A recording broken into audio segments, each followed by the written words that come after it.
से सोमवार के दिन कौन सी तिथि? जम के बोलो, अष्टमी।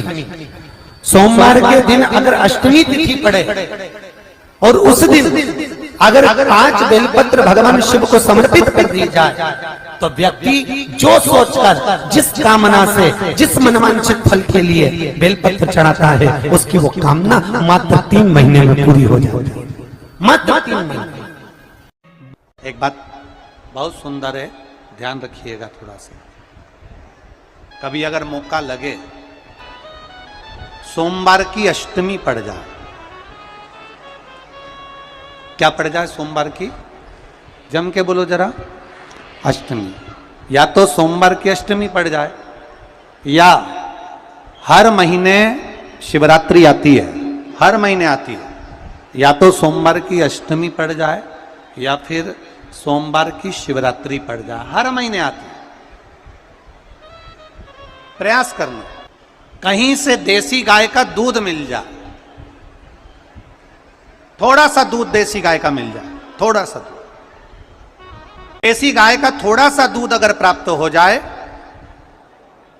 बेलपत्री के पत्ते से दूध कटोरी में लेकर मात्र बेलपत्री के पत्रे से एक एक बूंद अगर दूध, आप एक बूंद अगर ज्यादा ना मिला हो, 1 चम्मच भी अगर आपको दूध देसी गाय का मिल गया हो और सोमवार की अष्टमी पड़ जाए या सोमवार की, जम के बोलो, शिवरात्रि पड़ जाए, उसमें केवल अगर देसी गाय का दूध मिल जाए, जर्सी गाय का नहीं हो, देसी गाय का अगर दूध मिल जाए, बेलपत्री के पत्ते से तुम्हारे घर के अंदर अगर शिवलिंग है या मंदिर में शिवलिंग है या तुम्हारे नजदीक में कोई शिवलिंग है, उस पर बूंद बूंद एक एक बूंद अगर शिवलिंग पर दूध समर्पित कर रहे हो, श्री शिवाय नमस्तुभ्यम, नमः शिवाय, या षडाक्षर मंत्र ओम नमः शिवाय, या 33 अक्षर का मंत्र महामृत्युंजय मंत्र, इसका स्मरण कर कर शिव जी पर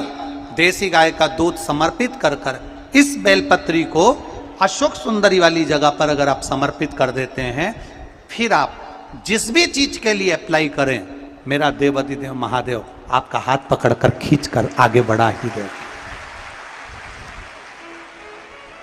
मेहनत करना,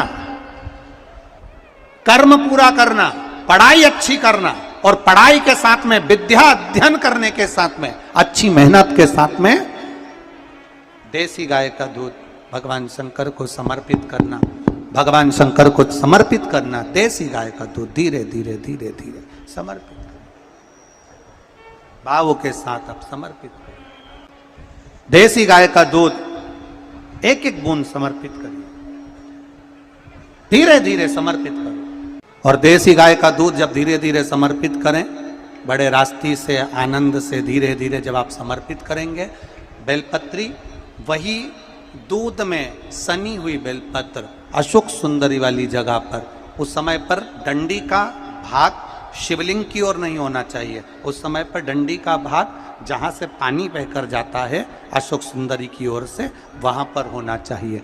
कार्य में सफलता मिलती ही है। शिव तत्व को धारण करें। सोमवार की अष्टमी का मतलब आपको इंदौर की कथा में बताया था, जिस दिन शंकर और पार्वती के मिलन का दिवस हो, और केवल एक माता पार्वती के अकेले मिलन का नहीं, 64 योगनिया तक भगवान शंकर से मिलने के लिए आती है। पीला चंदन लगा लेना। कितना लगाना है? बीच वाला जो पत्ता है उस पर पीला चंदन। जब आपको लगे कि मेरा जीवन बहुत कष्टमय है, अब ये रोग, अब ये कष्ट दूर ही नहीं हो रहा, अब ये आए दिन तकलीफ पर तकलीफ बढ़ती जा रही है, आए दिन रोग बीमारी, पैसा घर में बच नहीं रहा, बहुत कष्टमय जीवन है, इसमें लगाओ पीला चंदन बेलपत्री की बीज पत्ती पर। महाराज, और बीज पत्ती पर जब चंदन लग जाए, लगने के बाद में ये दोनों पत्ती पर लाल चंदन लगा लीजिए। इन दोनों पत्ती के बीच में जो डंडी का भाग होता है, आपको कहा था, आपको स्मरण में होगा शायद, हमने जब बेलपत्री की महत्वता बताई थी तो उस बेलपत्री की महत्वता में कहा था ब्रह्मा विष्णु महेश ये 3 हैं, बोला था।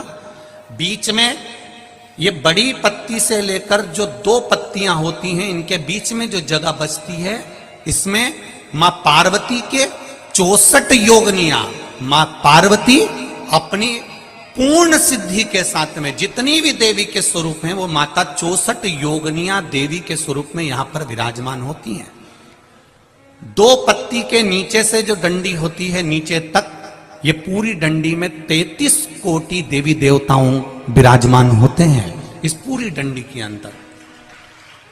तो ये बीच वाली पत्ती है, ये जो बीच वाली पत्ती का जो भाग होता है, इस पत्ती के भाग में शहद का प्रयोग कर कर, यहां पीला चंदन, लाल चंदन, शहद का प्रयोग कर कर, इसी तरह से पकड़कर ये बेलपत्री की जो डंडी है वो अशोक सुंदरी पर जब आप समर्पित करें तो जहां से जल बहता है उस ओर पर इस पत्ती को चढ़ाकर केवल आपके हृदय की बात कहकर देवाधिदेव महादेव से कोई भी शिव जी का मंत्र, पंचाक्षर नमः शिवाय, षडाक्षर ओम नमः शिवाय, श्री शिवाय नमस्तुभ्यम, या महामृत्युंजय मंत्र, जो शिव का मंत्र हो आपके पास में, उसको बोलते हुए देवाधिदेव महादेव को धीरे धीरे जल की धार चढ़ाना प्रारंभ करो। जल की धार जब पूर्ण होने लगे, उसमें थोड़ा जल बचे, तब अशोक सुंदरी पर जो तुमने बेलपत्र चढ़ाई है वहां उस जलधार को चढ़ाए। ये प्रयोग आपको केवल सोमवार की अष्टमी पढ़ने पर ही करना है। कौन से दिन करेंगे? जम के बोलिए जरा। सोमवार की अष्टमी पढ़ने पर यह प्रयोग करें और जल चढ़ाकर बाबा से विनती कर कर उसी बेलपत्र को वापस उठाकर कहीं जलाशय में या किसी पेड़ के नीचे विसर्जन कर दें और 1 लोटा जल वहां भी चढ़ा दें। बस निवेदन कर कर आ जाइए, मेरा बाबा 3 माह के अंदर हाथ जरूर पकड़ेगा और आपको दलदल से बाहर निकाल देगा। बात और आपसे कहेंगे, उतारिएगा। जिसके शरीर में सफेद चमड़ी पड़ने लगती है, चर्म रोग हो जाता है, या चेहरे पर आंख के पास में पूरा कालापन आ जाता है, उसको हमेशा याद रखना है, लाल चंदन का लेपन पीपल के पत्ते पर करिए। काय पर करना है? पीपल के पत्ते पर लाल चंदन का लेपन करिए। लेपन कर कर सोमवार की अष्टमी के दिन उसको लेपन कर कर वापिस निकाल कर शंकर भगवान पर उसका धीरे धीरे त्रिपुंड बनाकर लेपन करना प्रारंभ करिए। जब आप त्रिपुंड बनाकर लेपन करना प्रारंभ करें, उसके बाद उस चंदन को जो सोमवार की अष्टमी है तब निकाल कर लिया है और निकाल कर लाकर उसको डब्बी में रख लें। उस चंदन का प्रयोग चर्म रोग के स्थान पर थोड़ी थोड़ी मात्रा में करना प्रारंभ करें, पानी के साथ मिलाकर। परंतु उस चंदन को केवल 6 से 7 दिन में प्रयोग करिएगा, ज्यादा नहीं।